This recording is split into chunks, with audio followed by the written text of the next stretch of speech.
কেমন আছো বন্ধুগণ? আশা করছি সবাই ভালো আছো। এই ব্লগটা হলো আমি যেদিন মেয়ের কাছে গেছিলাম তার পরের দিনের ব্লগ। মানে আমি রবিবার দিন যাই, সোমবার দিনের ব্লগ। সোমবার দিন সকালবেলা আমার ঘুম থেকে উঠতে 8টা বাজে। ঘুম থেকে উঠে আমি তো ব্রাশ করতে বসে পড়ছি, আর এদিকে দেখো আমার মেয়ে রেডি হয়ে গেছে স্কুলের লিগা।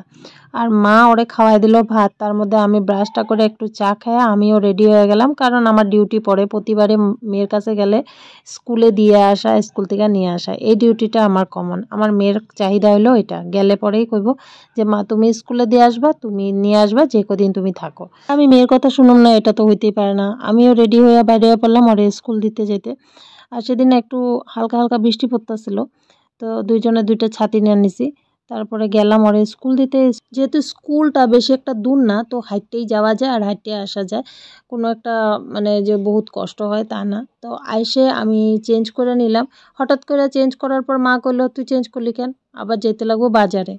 মানে শুনে আমার মাথাটা গরম হয়ে গেছে, মানে আয়সার মাত্র কাপড়টা চেঞ্জ করছিলাম, তার মধ্যে আবার রেডি হয়ে যেতে লাগবো বাজারে। মার কথাটা শোনার পর তারপরে রেডি হয়ে গিয়া বাবার ছবিটার সামনে দাঁড়াইলাম আর কইলাম তুমি এত তাড়াতাড়ি কেন গেলাগা? তুমি যদি থাকতা আজকে তো আমার এই বাজার করার কষ্টটা করতে লাগতো না। যতবারই আসি ততবারই বাজার করতে যেতে লাগে আমার। তো সত্যি বাবা যখন আসছিল তখন বাবা যদি আমার কোনো ভালো কাজে হোক আর মন্দ কাজে হোক বাধা দিত, তখন মনে হইতো যে বাবার মতন শত্রু দুনিয়াতে আর একটা নাই। বাবার উপর আমি বহুত রাগ করছি। বাবারে আমি মানে এমন হইতো যে বাবারে রাগের ঠেলা কত কিছু কইয়াও দিছি। হ্যাঁ, মুখের উপরে কইতে পারি না, আমরা আবার বাবারে ভয় পেতাম, পিছনে অনেক কথাই কইছি। কিন্তু যখন বিয়া হয়ে গেছে, বিয়া হয়ে যাওয়ার পর বুঝি যে বাবার ইম্পর্টেন্সটা মানুষের লাইফে কতটা বেশি। আজকের ডেটে আমি এত বড় পরিস্থিতির উপরের থেকে উঠার পর বুঝি যে বাবা থাকলে হয়তো আমার এত কষ্ট করতে লাগতো না। বাবা বিশেষ করে মেয়েগো কাছে কতটা স্পেশাল সেটা একটা মেয়ে বুঝে। যাই হোক, বাজার করলাম, বাজার করে আয়সা পড়লাম বাড়িতে। আর আজকে আনছি শুটকি মাছ, বহুত দিন পরে শুটকি মাছ খামু। মারে কইছি তুমি তোমার একদম নিজের স্টাইলে শুটকি মাছটা রান্না করো। যেহেতু আগের দিন আমি কিছু সবজি নিয়ে গেছিলাম, তারপরে মিষ্টি কুমড়া নিয়ে এলাম, আর আজকে মা রান্না করবো কাসকি শুটকি। তার মধ্যে আমি স্নান কইরাও আয়সা পড়ছি, আয়সা একটু রেডি হইলাম, মা শুটকিটা রান্না করে দিল। আমি এইভাবে শুটকি রান্না করে দিলে না আমি খুব ভালো পাই, তো কইলো যে একটু টেস্ট করবি না, দেও খাই। এটা তো একমাত্র মার কাছেই হয়, এটা একমাত্র মার আদর।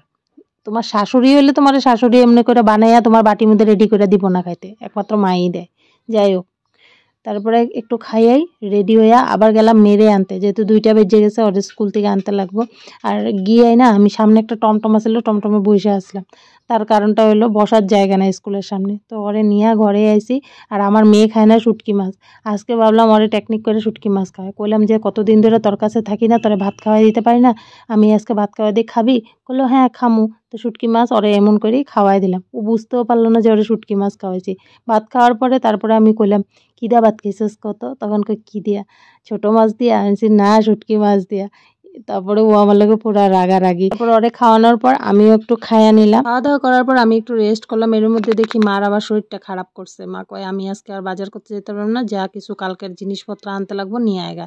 তার লিগা মেয়েরে রেডি করায়া দুইজনে বাইরিয়া গেলাম। আর অনেকদিন পরে এসি, মেয়েরও ইচ্ছা যে কিছু খাইবো, তার লিগা দেখো পয়সাও বাইর করে নিতেছি। কি খায় জানি না, নিয়ে যাই, ওর পছন্দ মতন যা যা লাগে জিনিস নিয়ে আসো। তো বাজার করে আসা পড়লাম বাড়িতে, নিয়ে এসে ওর পছন্দের চপ আর সিঙ্গারা, তো ওইগুলা নিয়েই বইছি। আর এখন ওরে পড়াইতে নিয়ে বইছি, অ্যাকচুয়ালি ওর ম্যাথসটা মানে করাইতেছি। তোমরা তো সবাই জানো যে আমার মেয়ে টিউশন ছাড়াই পড়াশোনা করে, ওর কোনো টিউশন মাস্টার নাই। ও নিজেই পড়াশোনা করে যতটুকু পারে, মোবাইল দেখা, গুগলে দেখা, সার্চ করে পড়াশোনা করে। তবে ম্যাথসের ক্ষেত্রে একটু প্রবলেম হয়। আর এবার আমার বাড়িতে যাইতে একটু লেট হয়ে গেছে গা, তার অলিগাও মানে ম্যাথসটা অনেক প্রেশার হয়ে গেছে। তাও এবার গিয়ে আমি ভাবছি যে না, ওরে আগে ম্যাথসটা ক্লিয়ার করামু প্রথমেই। তো ওর জন্য ম্যাথস নিয়েই বইছি। আর একবার বুঝাইলে ও মোটামুটি বুঝে যায়, তো অত একটা কষ্ট করতে লাগে নাই। তো আজকের ব্লগটা এটুকুই আসিল, আশা করি তোমাকে ভালো লাগছে। আর হ্যাঁ, আমার ফেসবুক থেকে যারা দেখতেছো প্লিজ আমার পেজটারে একটু ফলো করে দিবা, আর যারা ইউটিউব থেকে দেখতেছো প্লিজ আমার চ্যানেলটারে সাবস্ক্রাইব করে আমার পাশে থাকবা। টাটা।